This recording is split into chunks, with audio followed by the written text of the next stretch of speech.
Puji nama Tuhan, haleluya. Puji Tuhan. Puji Tuhan. Haleluya. Puji Tuhan, haleluya. Amin. Puji nama Tuhan, kita mau bersorak, memuji akan nama Tuhan pada malam hari ini. Sama-sama saya undang kita semua bangkit berdiri. Kita mau menikmati hadirat Tuhan pada malam hari ini. Haleluya Yesus, terima kasih Tuhan. Haleluya Yesus.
Terlukis wajah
Tuhan, segala pujian, amin. Hormat kemuliaan, tiada ternilai, salib-Mu Tuhan, sungguh berharga Engkau, Yesus. Mari sama-sama kita menyembah Tuhan. Haleluya, haleluya, Yesus. Haleluya, haleluya, Yesus. Segala pujian, segala hormat kami naikkan kepadamu Tuhan. Ini kami Tuhan, haleluya, kami sembah Engkau, kami tinggikan namamu Tuhan. Ajaib Engkau Yesus, haleluya, haleluya, haleluya, haleluya. Bagi-Mu Tuhan, segala pujian, hormat kemuliaan bagi-Mu Tuhan. Tiada ternilai, salib-Mu Tuhan, sungguh berharga Engkau, Yesus. Bagi-Mu Tuhan, Bagi-Mu Tuhan, segala pujian, amin. Hormat kemuliaan, tiada ternilai, salib-Mu Tuhan, sungguh berharga Engkau, Yesus.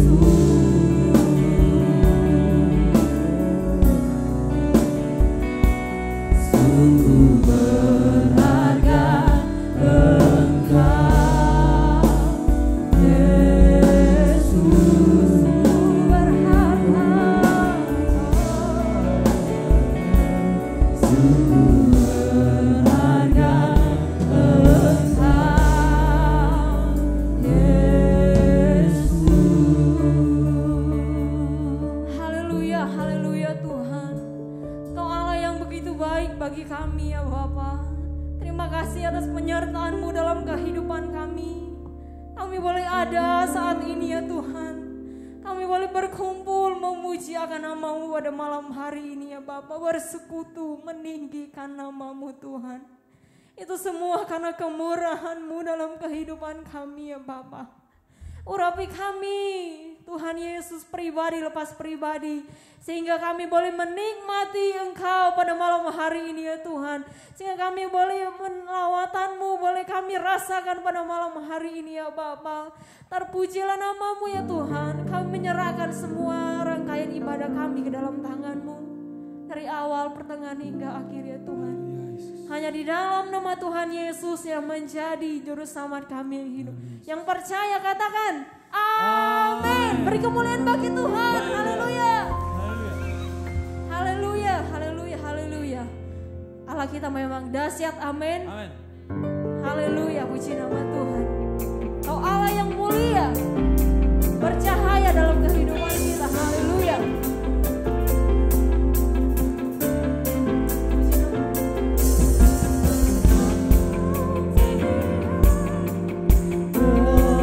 Cahaya Roh-Mu di dalamku, dasar dan perkasa, ku bersinar bagai bintang-bintang, memuliakan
kedaulatanmu Tuhan luar biasa. Semesta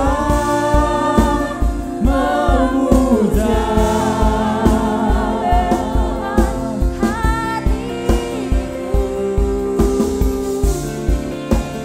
hatiku menyembah. Kau mulia bercahaya, rohmu di dalamku, rasa dan perkasa. Kau bersinar bagai bintang-bintang, memuliakan namamu Tuhan. Kau mulia bercahaya, rohmu di dalamku, rasa dan perkasa. Ku bersinar bagai bintang-bintang, memuliakan namamu Tuhan. Kau mulia Sama-sama kita angkat tangan. bercahaya, rohmu di dalamku, rasa dan perkasa. Ku bersinar bagai bintang-bintang, memuliakan namamu Tuhan. Kau mulia bercahaya, rohmu di dalamku, rasa dan perkasa. Ku bersinar bagai bintang-bintang, memuliakan namamu Tuhan.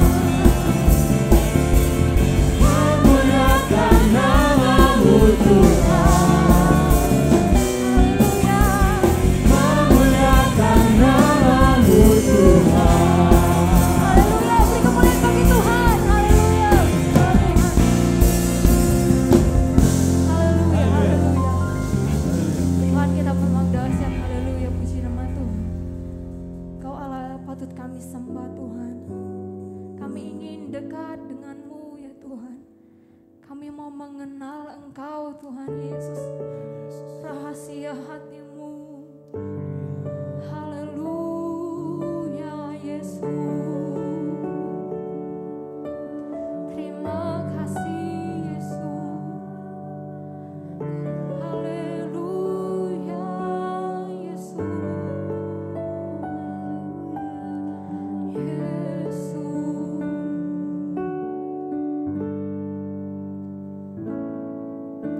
Ku ingin Mengenalmu, dengar suara-Mu Bapa, lebih dari segalanya.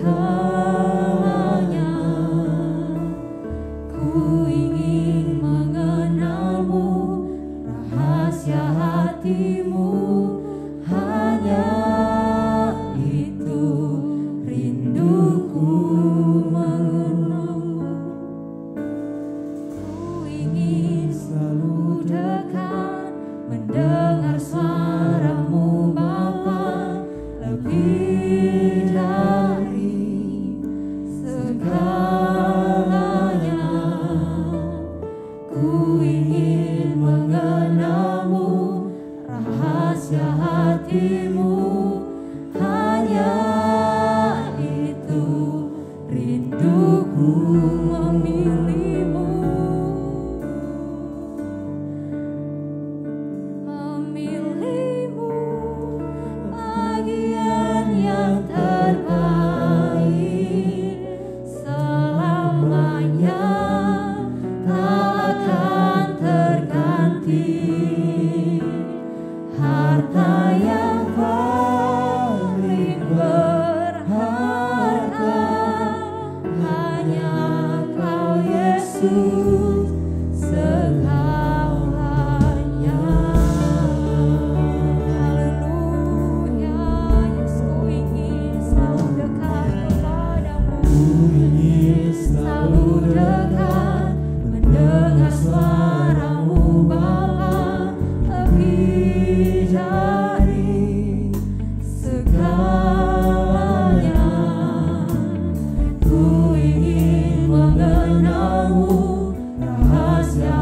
hatimu, hanya itu rinduku.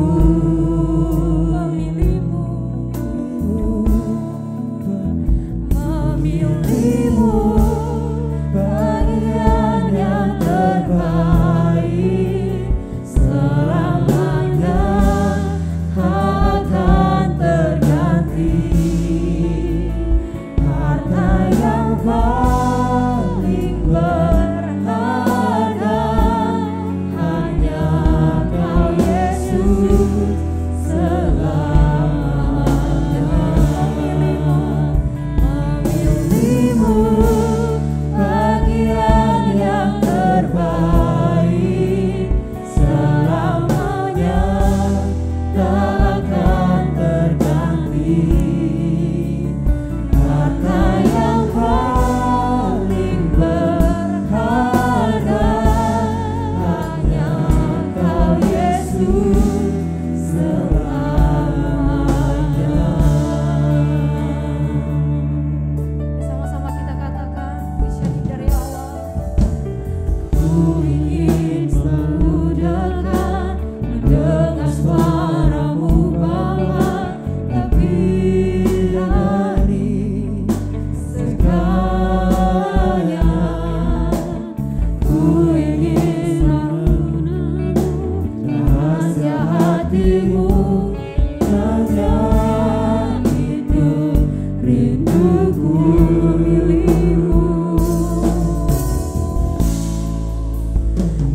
Memilihmu, bagian yang terbaik, selamanya tak akan terganti.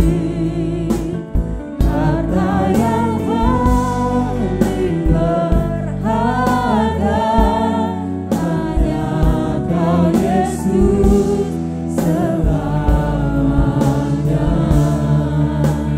Harta yang paling berharga hanya Kau Yesus selamanya.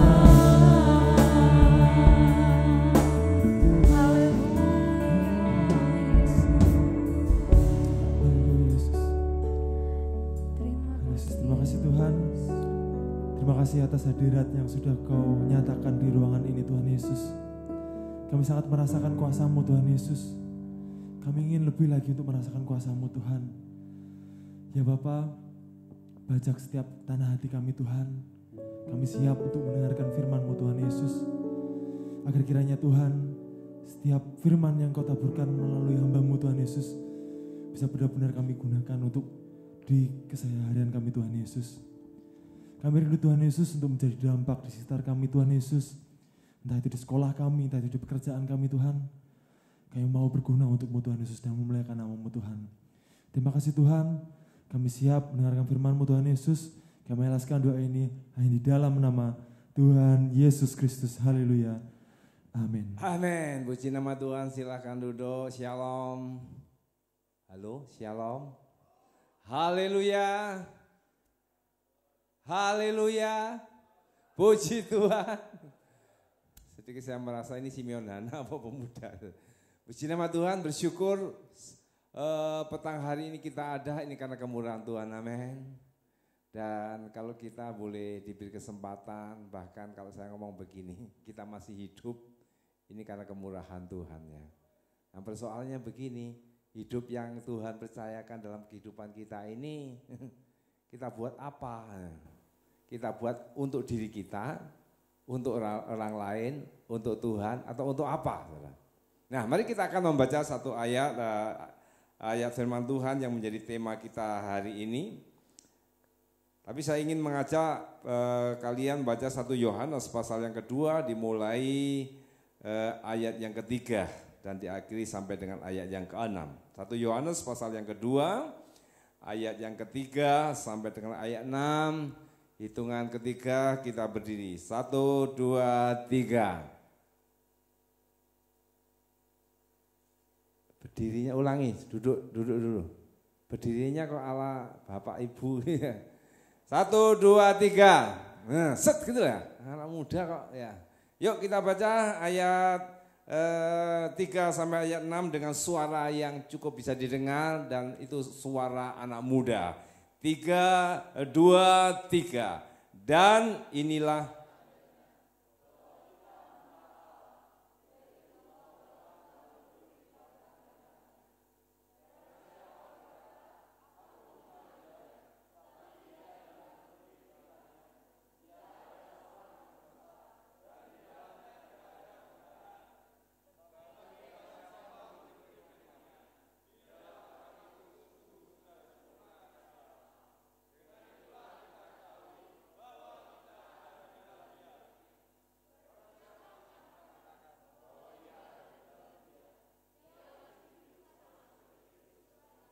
amin, dipersilakan untuk kembali. Teman-teman, kalau kita baca ini dikatakan di situ, inilah tandanya bahwa kita mengenal Allah, yaitu jikalau kita menuruti perintah-perintahnya. Kalau sekian bulan yang lalu, atau sekian tahun yang lalu, atau mungkin juga baru kemarin atau minggu ini, ada orang yang bertanya, anak muda, apakah kalian kenal yang namanya Yesus Kristus? Apa jawab kalian? Halo? Apa jawab kalian? Kenal enggak? Kenal. Ya. Kalau enggak kenal kebacut. Tapi setelah baca ayat ini dikatakan, dan inilah tandanya bahwa kita mengenal Allah, yaitu jikalau kita menuruti perintah-perintahnya. Ayat ini dengan tegas mengatakan, kita dikatakan mengenal Allah, kalau kita ini menurut perintah-perintahnya. Terus pertanyaannya begini, kalau mengacu dari ayat ini, kira-kira kita ini sudah mengenal Allah dengan benar atau belum kira-kira? Sedang proses mengenal Allah, atau sudah mengenal Allah, atau belum mengenal Allah? Ya.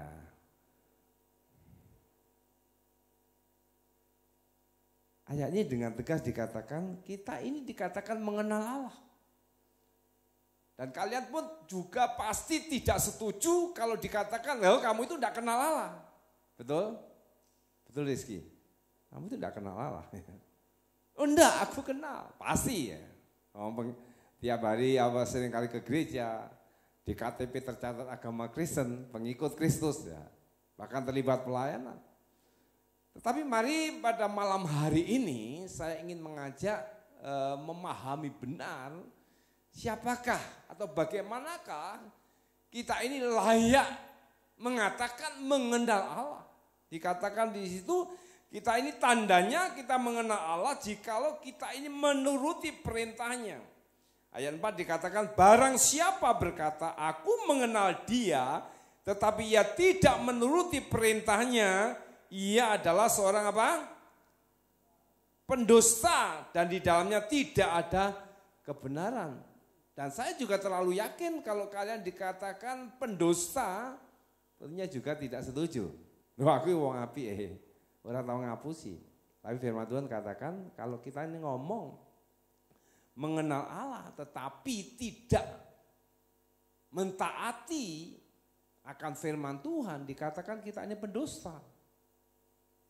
Lanjut dikatakan ayat 5, tetapi barang siapa menuruti firman-Nya, perhatikan, menuruti firman-Nya, firman siapa ini? Firman Allah, dikatakan di dalam orang itu sungguh sudah sempurna kasih Allah. Dengan itulah kita ketahui bahwa kita ada di dalam Dia. Ketika kita mengenal Allah, memahami, melakukan firman-Nya, maka dikatakan disitulah sungguh sempurna kasih Allah. Dengan itulah kita ketahui bahwa kita ada di dalam Dia. Di dalam siapa? Dia, siapa Dia? Kristus. Siapa Kristus itu? Allah, dan di dalamnya identik dengan kasih. Kalau kita ini diumpamakan sebuah gelas. Ya, tahu gelas? Jangan gelas plastik ya, gelas beling. Yang benar itu kita ini bagaikan gelas yang tinggal di dalam air, atau air yang tinggal di dalam gelas. Kalau air itu berbicara tentang kasih Allah. Gilang, gimana? Yang mana? Yang gelas di dalam air atau air di dalam gelas? Air di dalam gelas ya.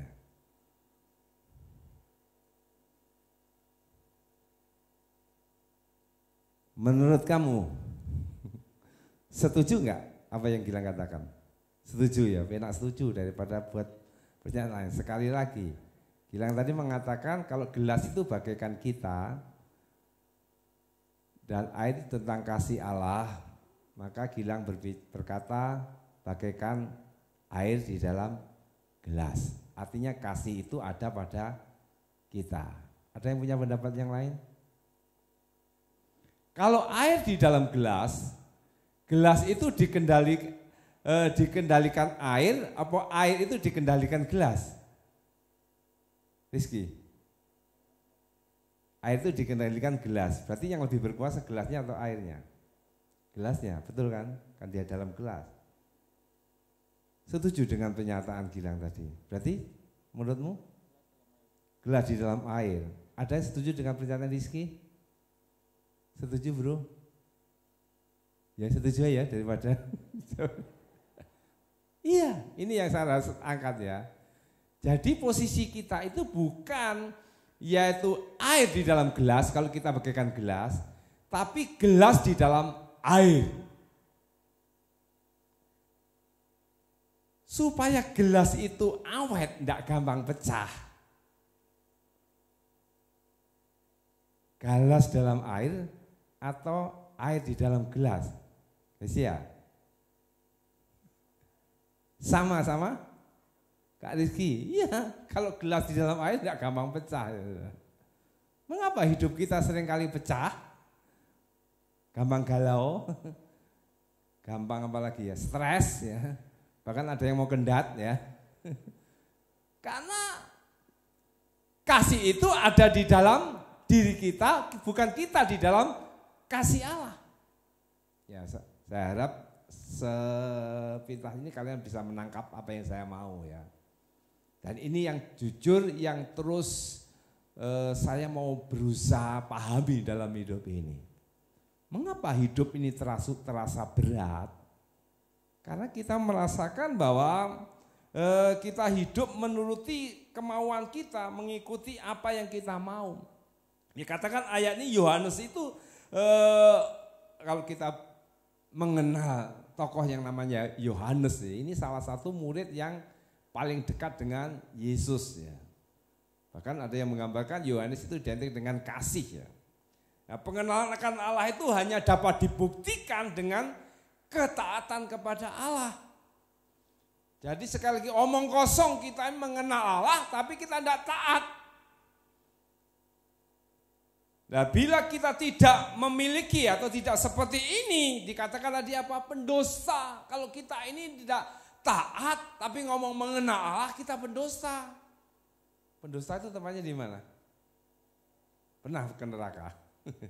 Tapi neraka gambaran sesuatu yang tidak enak tentunya, saudara. Nah, kembali ya. Mengenal Allah adalah mengalami kasih. Mengalami kasih bukan hanya sekedar memiliki kasih, tapi mengalami kasih, tinggal di dalam kasih itu.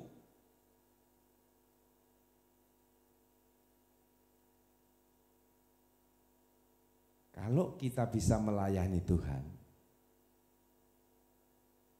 ini karena kasih Tuhan. Setuju? Setuju enggak? Kalau kita bisa beribadah, kita bisa hidup ini juga karena kasih Tuhan.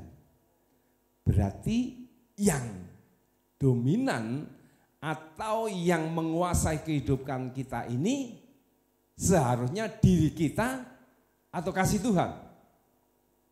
Setuju ya? Kita sepakat dulu sebelum saya lebih jauh. Setuju ya? Yang seharusnya mengendalikan hidup ini adalah kasih Tuhan. Berarti kita ini melayani, kita ini hidup ini, kita mengandalkan kasih kita atau mengandalkan kasih Tuhan? Halo? Kasih siapa? Kasih Tuhan. Kalau kita mengenal kasih Tuhan, apa yang terbayang di kehidupan kalian ya? Yuk dari sini siapa yang mewakili ini? Bro, bisa bantu saya? Kalau kamu dengar kata kasih Tuhan, apa yang terpikirkan di pikiranmu? Belum terpikirkan ya, atau sedang memikirkan, apa akan memikirkan?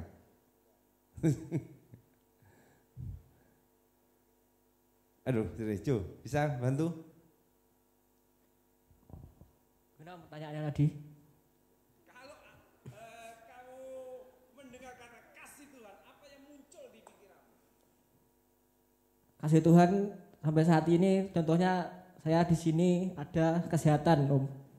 Saya masih di sini semua karena Tuhan. Ya. Dari sini. Oh, jumpa lagi ya. Apa menurut pendapatmu?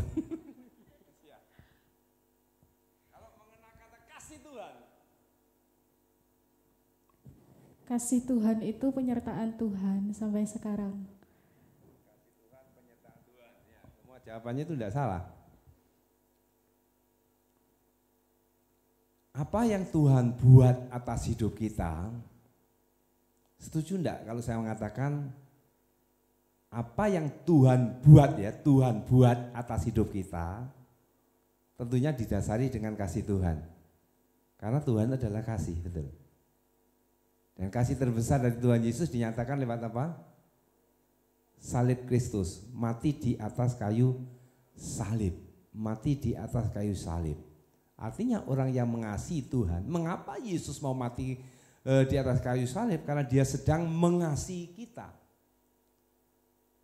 Dan tadi dikatakan orang itu yang mengasihi itu dikatakan Yesus mau melakukan ketaatan itu karena dia sedang yaitu melakukan kehendak Bapa.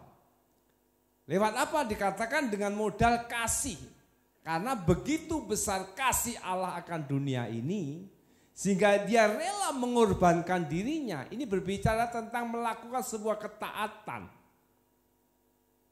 Rela mengorbankan dirinya, berbicara tentang ketaatan melakukan sesuatu.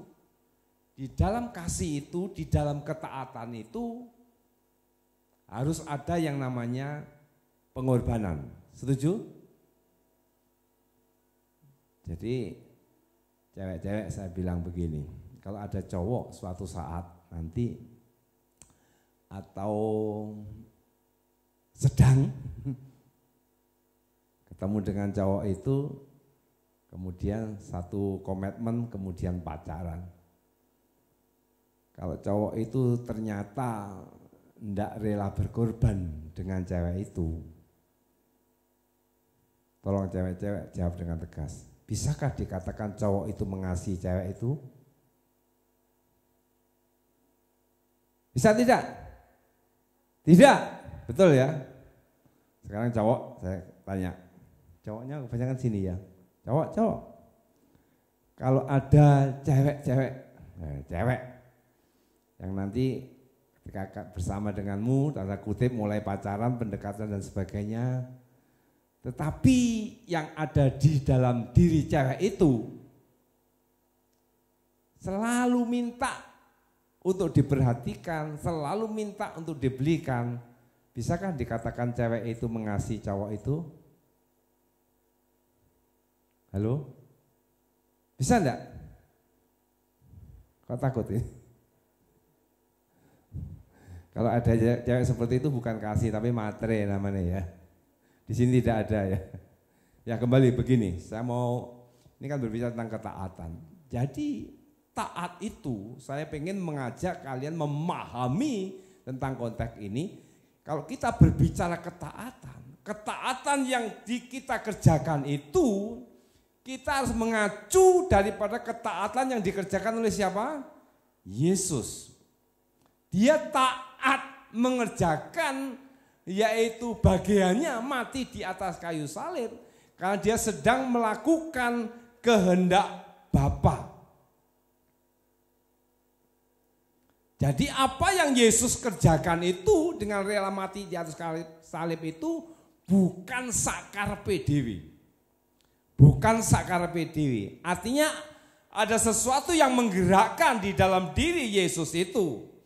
Sehingga ketaatan itu yang Yesus kerjakan itu ada harga yang harus dibayar. Jadi kalau kita ngomong taat tapi tidak ada harga yang dibayar, tidak ada sesuatu yang dikorbankan. Seperti hari ini kalian berkorban waktu, tenaga, pikiran, ya. Dan juga mungkin penyangkalan diri, ya. Penyangkalan diri yang seharusnya mungkin ya harus melakukan sesuatu yang menyenangkan, tetapi harus rela tinggalkan itu. Nah, namun seringkali yang terjadi, tantangan yang terjadi adalah banyak orang tidak bisa melakukan ini. Karena apa? Karena dia hidup sesuka hati. Ya, kalau sudah hidup sesuka hati atau bahasanya sakarpe dewi, sulit untuk kita ini berbicara tentang ketaatan. Ada juga anak muda, sebagian, tidak tahu sebagian besar atau kecil ya di sini ya. Anak muda yang tidak mau diatur. Orang yang taat melakukan kehendak Bapa itu bagaikan taat melakukan kehendak atasan. Kalau kita masih punya sikap yang namanya tidak mau diatur, ya sulit untuk kita ini melakukan yang namanya ketaatan. Ada juga anak muda yang hidupnya menurut kehendak daging. Kehendak daging itu ya sesuatu yang menyenangkan diri ini. Ini yang menyebabkan kita sulit untuk menjalankan atau melakukan yang namanya ketaatan. Ada juga yang dilakukan dengan terpaksa. Kelihatannya taat, lakukan aturan, lakukan firman, tapi terpaksa. Ini bukan taat yang sebenarnya. Ada juga yang melakukan itu karena takut terkena sanksi. Ya, contoh aja. Aturan ditetapkan lampu merah berhenti, betul? Kalau naik motor. Tapi ada pernah saya itu bawa beberapa orang, kemudian malam, kemudian saya berhenti. Ada yang nyeletuk ngomong terus saja karena tidak ada polisi. Ya. Karena ukuran ketaatan sebagian orang bukan karena sadar dari dirinya sendiri, tapi karena takut kena sanksi sehingga taat. Coba, saya berharap begini teman-teman. Kalian yang sudah ikut ngerti firman, apalagi yang sudah terlibat dalam pelayanan, seharusnya tingkat ketaatannya itu sudah next level, level di atas rata-rata.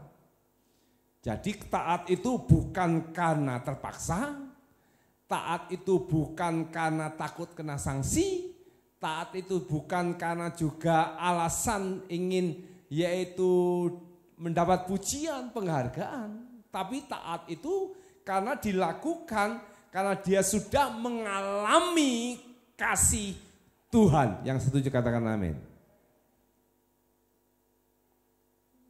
Apapun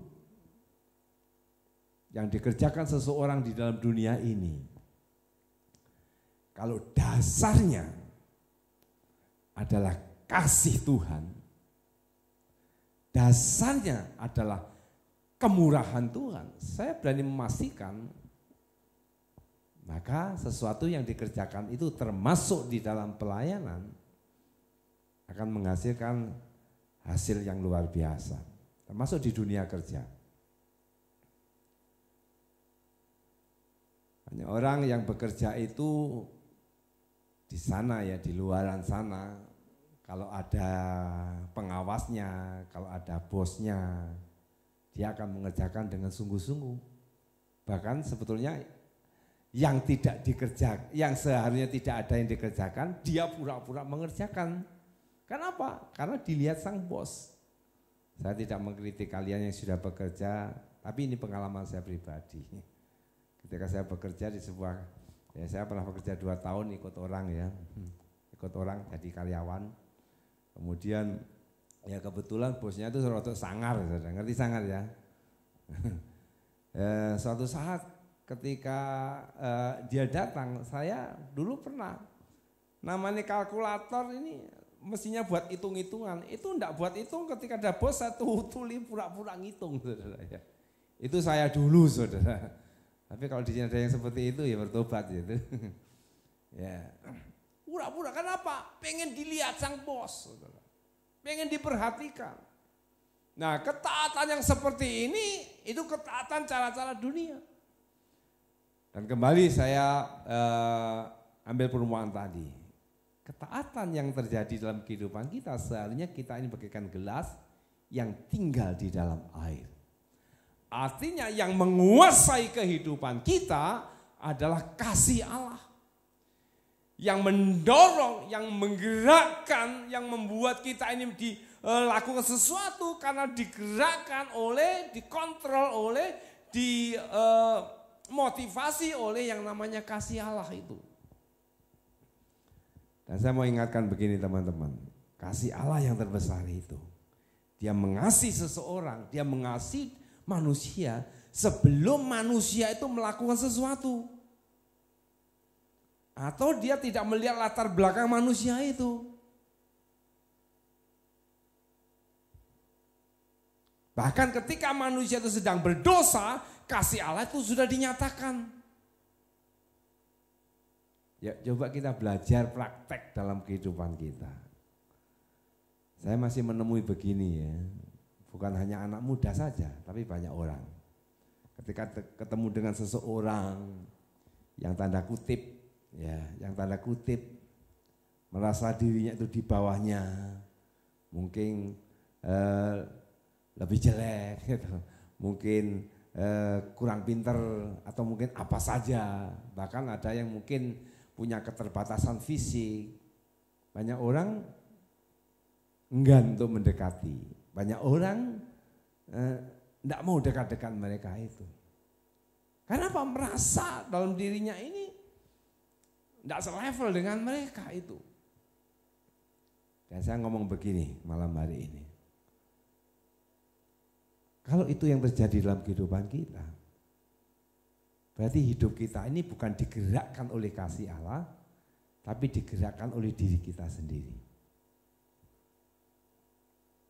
Orang yang taat melakukan firman, digerakkan oleh kasih Allah ini bukan begini, saudara. Mungkin selama ini kalian, nanti besok juga saya sampaikan ya. Mungkin selama ini kalian menganggap begini, saya ingin untuk membalas kasih Tuhan, saya ingin melayani Tuhan. Pernyataan ini kira-kira benar apa salah? Untuk membalas kasih Tuhan, aku ingin melayani Tuhan. Setuju? Nah, kok mestinya bagi? Ini para pelayan-pelayan mana ini? Setuju? Setuju enggak? Untuk membalas kasih Tuhan, aku ingin melayani Tuhan. Setuju? Kok mestinya boy? Ya wis gini, yang setuju angkat tangan. Inilah yang tidak angkat tangan nanti. Yang setuju angkat tangan. Angkat tangan tinggi-tinggi. Oke, yang tidak setuju angkat tangan. Yang tidak angkat tangan angkat kaki. Enggak salah saudara untuk membalas kasih Tuhan. Tapi saya mau mengatakan begini malam hari ini.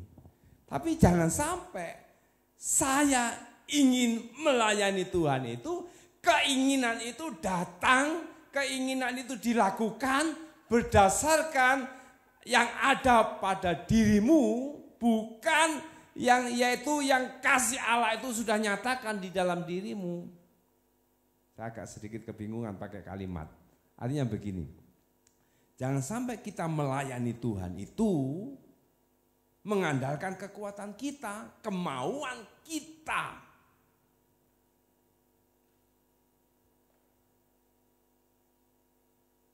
Atau begini ya, jangan sampai kita ngomong begini, aku ingin hidup, aku ingin melayani Tuhan dengan segenap kekuatanku. Itu tidak salah. Tapi saya ingin mengajak begini, kalian berpikir lebih lagi. Untuk aku hidup, aku melayani Tuhan sesuai dengan kekuatan yang Tuhan berikan atas hidupku. Atau juga begini, jangan sampai kita hidup taat dengan firman sesuai dengan kehendak kita sendiri. Tapi kita taat melakukan firman seturut dengan kehendak Tuhan. Sampai di sini bingung enggak ya? Saya kok sedikit agak kebingung juga ya. Jangan sampai yang mendorong, jangan sampai yang punya inisiatif itu datang dari diri kita sendiri. Tetapi yang punya inisiatif itu, yang menggerakkan itu adalah kasih Tuhan itu, taat itu. Atau begini bahasanya.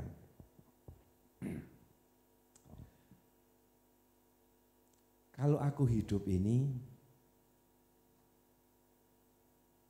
apa yang harus saya lakukan untuk Tuhan?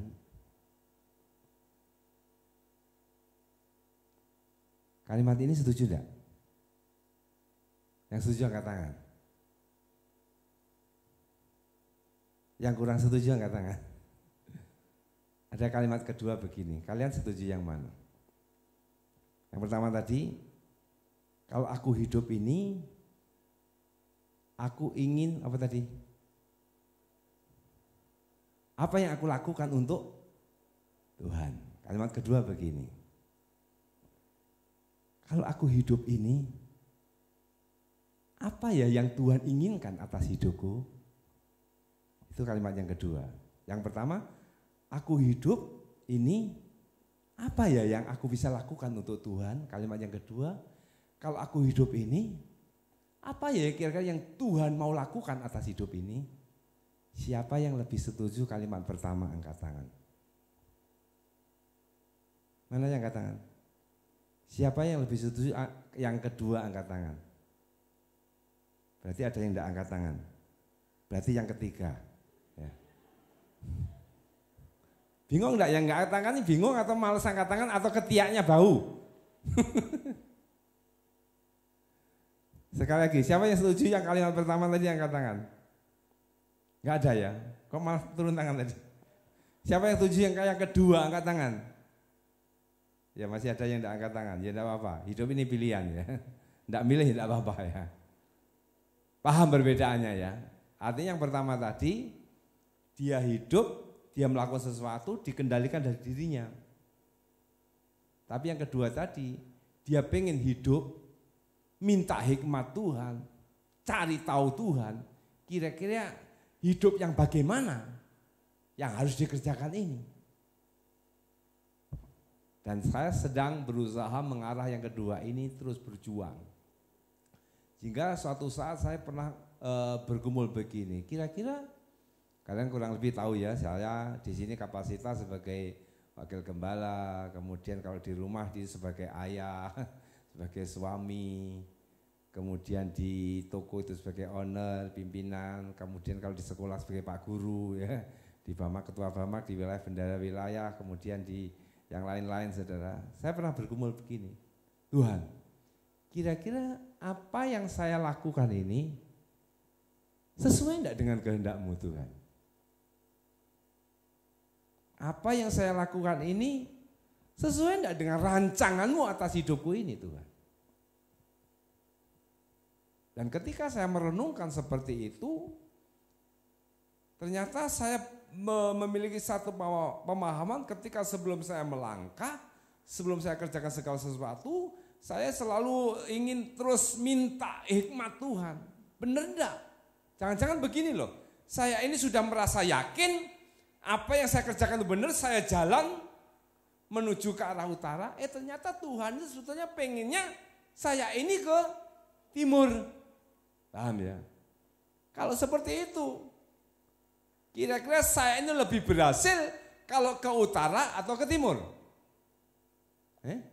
Ke timur. Kenapa? Ke timur itu sesuai dengan rancangan Tuhan. Dan ini memang agak sulit. Kalau kita ini hanya masih punya pemahaman hidup ini saya yang kendalikan. Suka-sukaku. Aku suka, aku ingin melayani Tuhan. Aku ingin melakukan ini, aku ingin taat. Tapi kurang dipahami, kurang dimengerti bahwa setiap rancangan kehidupan kita sebetulnya Allah sedang mengendalikan kita.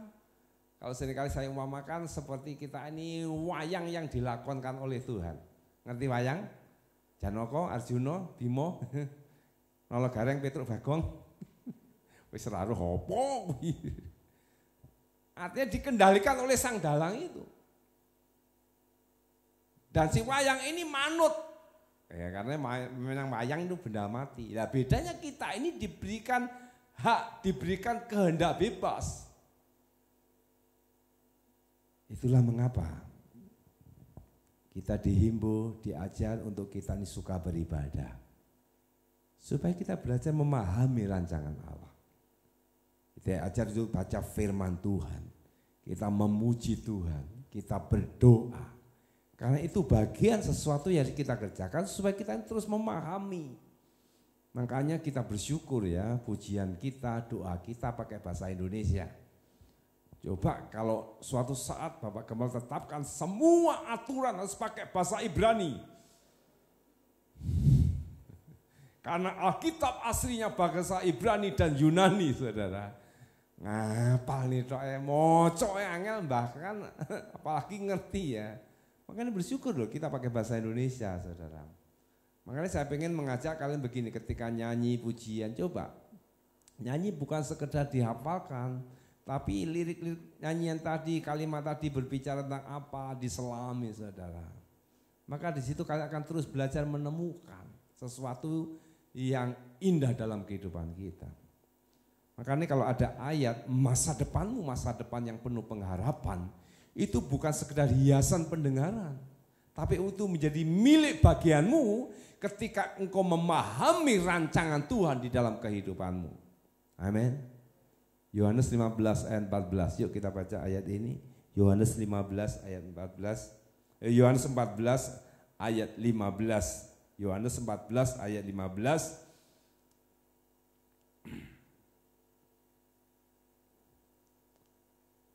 Bisa ditampilkan atau kita baca sama-sama ya. 2, 3.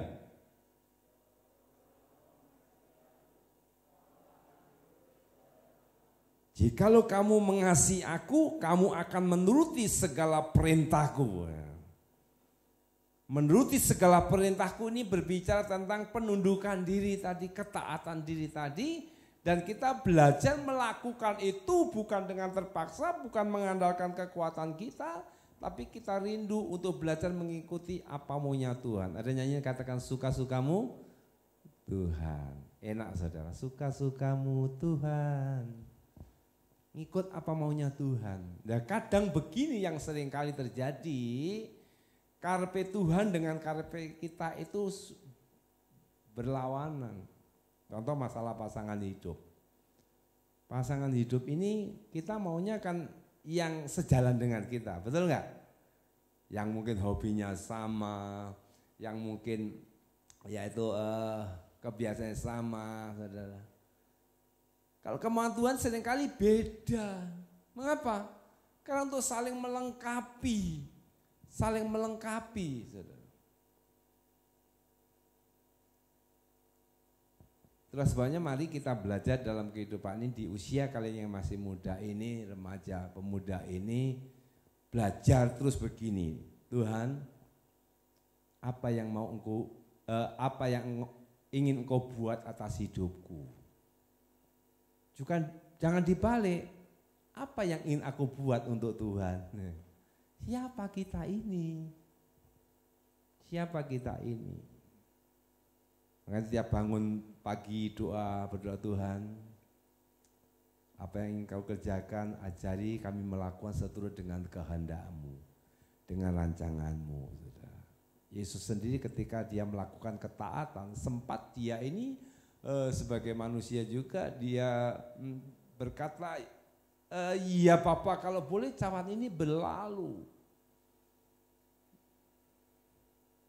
Tapi dia katakan, tapi bukan kehendakku, tapi kehendakmu yang jadi. Petrus pernah membela Yesus. Ketika Yesus berbicara, ada berbicara tentang rencana Yesus akan mati, Yesus akan dianiaya, Petrus menang-menang, semuanya itu tidak akan mungkin terjadi. Selama aku ada di sampingmu Yesus. Yesus ngomong, Petrus. Kalahnya dengan apa Petrus? Ayam berkokok, saudara. Mengkhianati Yesus, saudara. Sebab mari kita belajar dalam kehidupan ini. Saya pernah jadi anak muda seperti kalian. Dan ketika saya masih muda, saya bersyukur saya terlibat seperti kalian. Terlibat dalam pelayanan, terlibat dalam kegiatan-kegiatan yang ada, yang bisa saya kerjakan. Dan kalau saya boleh mengalami sampai hari ini, saya pun terus berjuang, tidak berhenti sampai di sini, tapi berjuang bagaimana hidup saya ini sesuai dengan kehendak Tuhan. Bahasa sederhananya begini, ojo sakarepe dhewe ya. Bisa ngomong sebelahmu, hei ojo sakarepe dhewe. Ngomong, Memang kaum muda itu tantangannya kan suka-suka aku ya sudah.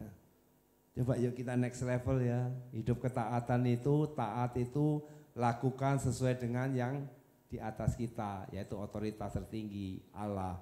Melalui apa? Melalui firman-Nya.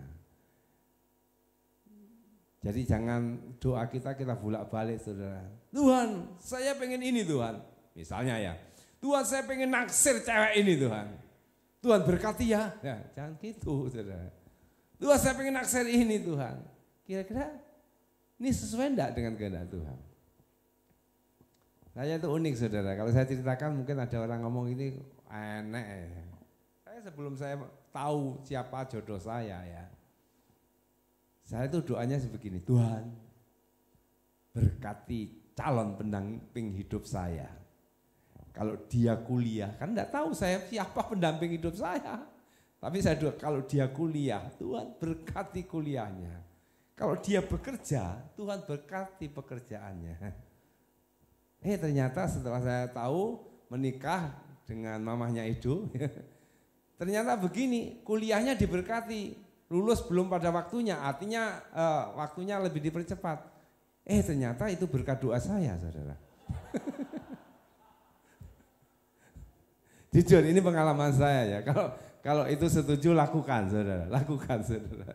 Dan indah ternyata ya, ternyata indah ya. Saya orangnya kuper, orangnya minderan ya. Ketika tiba waktunya, Tuhan itu beri keberanian bagi saya untuk menulis sepucuk surat cinta, saudara.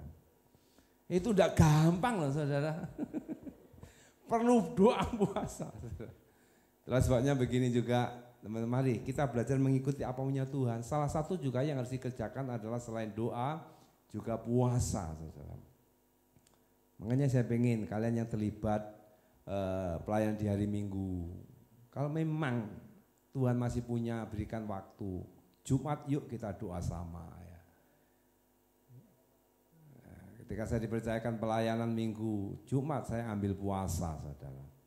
Puasanya Kristen simple, saudara. Saya mampunya puasa misalnya sampai jam 12, ya enggak apa-apa jam 12. Mampunya sampai jam 6 sore, enggak apa-apa. Mampunya sampai jam 7 pagi, ya kebangetan, saudara. Ambil puasa. Biasanya misalnya sarapannya jam 8, karena ambil puasa sarapannya ditunda sampai jam 8.15, gak apa-apa, saudara. Penting ada niat gitu, ada kesungguhan. Oh Tuhan, saya Minggu mau pelayanan, saya ambil puasa. Saya Jumatnya doa, saudara. Artinya apa? Belajar melakukan apa yang menjadi keinginan Tuhan. Salah satunya lewat doa dan puasa tadi. Jangan mentang-mentang begini, alah pokoknya kuncinya apa toh? Ini kuncinya apa ini? Wis, gampang lagu ini tuh gampang, saudara ya. Kalian kalau dibanding dengan Pak Edi tidak seberapa ini. Dulu Pak Edi WL ini ya di Lodoyo tanpa latihan saudara. Pemain musik di Lodoyo dulu loh saudara ya. Tanpa latihan langsung, sekarang kan harus latihan. Memang seperti itu. Artinya begini loh, yuk kita lakukan sesuatu, skill kita perbarui, kita perdalam latihan-latihan. Tetapi jangan meremehkan yang namanya kehendak Tuhan lewat doa dan juga lewat puasa. Pengalaman dulu di masa muda di gereja ini juga. Ketika ini paduan suara ya, sekarang jarang paduan suara.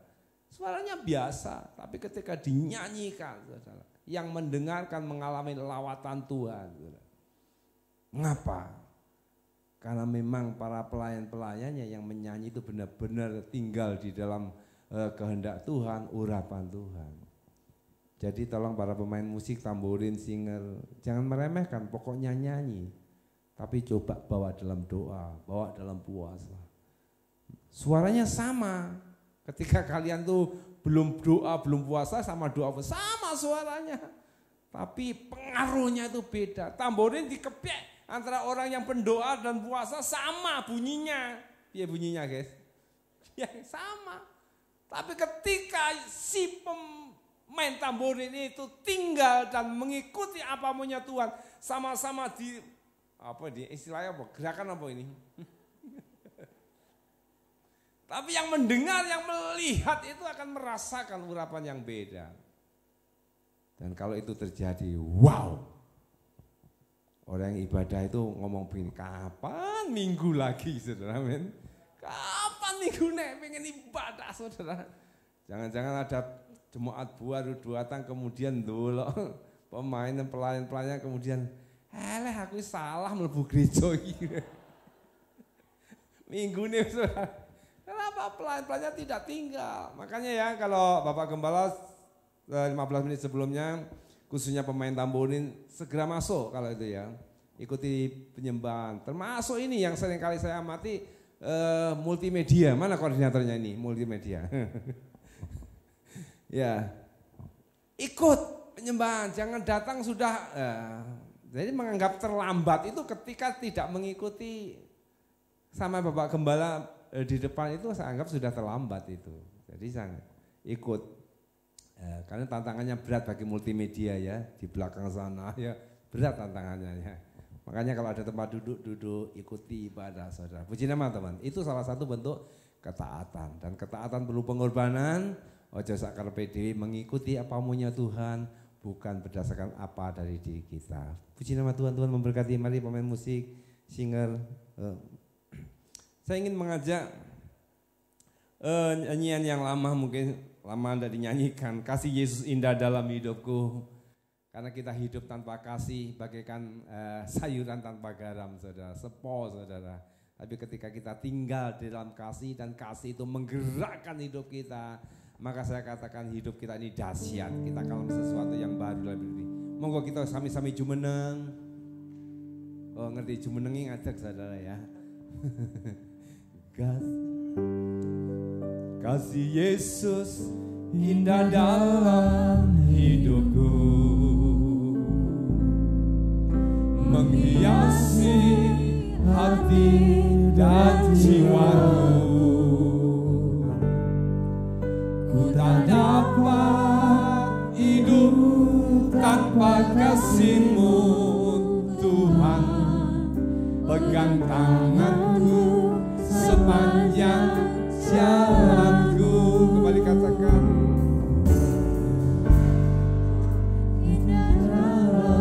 hidupku, menghiasi hati dan jiwaku. Ku tak dapat hidup tanpa kasih-Mu Tuhan. Pegang tanganku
ada, saya akan berdoa buat kita semua. Tuhan Yesus, terima kasih buat firman-Mu. Ajari kami memahami bahwa hidup kami itu bukan karena kami, tetapi karena kasih-Mu yang sudah menguasai atas kami. Bahwa kami tinggal di dalam ketaatan, taat bukan karena kemampuan kami, taat karena kasih itu yang menggerakkan kami. Taat kepada Engkau melalui firman-Mu, dan kami praktekkan melalui keluarga bersama orang tua, praktek di sekolah, praktek di gereja, sehingga apapun yang kami kerjakan, kami tidak keluar dari rancangan-Mu, tetapi kami tinggal dalam rencana-Mu.